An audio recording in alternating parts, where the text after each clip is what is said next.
1 Corinthians 11, verse 2.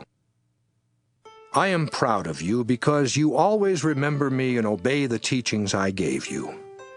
Now I want you to know that Christ is the head over all men, and a man is the head over a woman. But God is the head over Christ. This means that any man who prays or prophesies with something on his head brings shame to his head.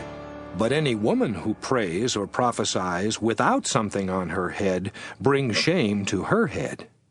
In fact, she may as well shave her head. A woman should wear something on her head. It is a disgrace for a woman to shave her head or cut her hair. But if she refuses to wear something on her head, let her cut off her hair. Men were created to be like God and to bring honor to God. This means that a man should not wear anything on his head. Women were created to bring honor to men. It was the woman who was made from a man and not the man who was made from a woman. He was not created for her. She was created for him. And so, because of this, and also because of the angels, a woman ought to wear something on her head. This will show that she is under someone's authority. As far as the Lord is concerned, men and women need each other. It is true that the first woman came from a man, but all other men have been given birth by women. Yet God is the one who created everything. Ask yourselves if it is proper for a woman to pray without something on her head. Isn't it unnatural and disgraceful for men to have long hair? But long hair is a beautiful way for a woman to cover her head. This is how things are done in all of God's churches, and that's why none of you should argue about what I have said. Your worship services do you more harm than good. I am certainly not going to praise you for this. I am told that you can't get along with each other when you worship, and I am sure that some of what I have heard is true. You are bound to argue with each other, but it is easy to see which of you have God's approval. When you meet together, you don't really celebrate the Lord's Supper. You even start eating before everyone gets to the meeting, and some of you go hungry while others get drunk. Don't you have homes where you can eat and drink? Do you hate God's church? Do you want to embarrass people who don't have anything? What can I say to you?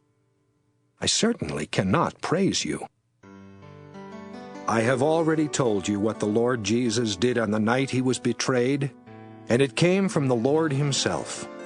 He took some bread in his hands.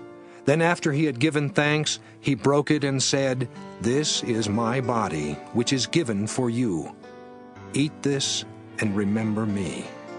After the meal, Jesus took a cup of wine in his hands and said, "This is my blood, and with it God makes his new agreement with you. Drink this and remember me." The Lord meant that when you eat this bread and drink from this cup, you tell about his death until he comes. But if you eat the bread and drink the wine in a way that is not worthy of the Lord, you sin against his body and blood. That's why you must examine the way you eat and drink. If you fail to understand that you are the body of the Lord, you will condemn yourselves by the way you eat and drink. That's why many of you are sick and weak, and why a lot of others have died. If we carefully judge ourselves, we won't be punished. But when the Lord judges and punishes us, he does it to keep us from being condemned with the rest of the world. My dear friends, you should wait until everyone gets there before you start eating. If you really are hungry, you can eat at home. Then you won't condemn yourselves when you meet together. After I arrive, I will instruct you about the other matters.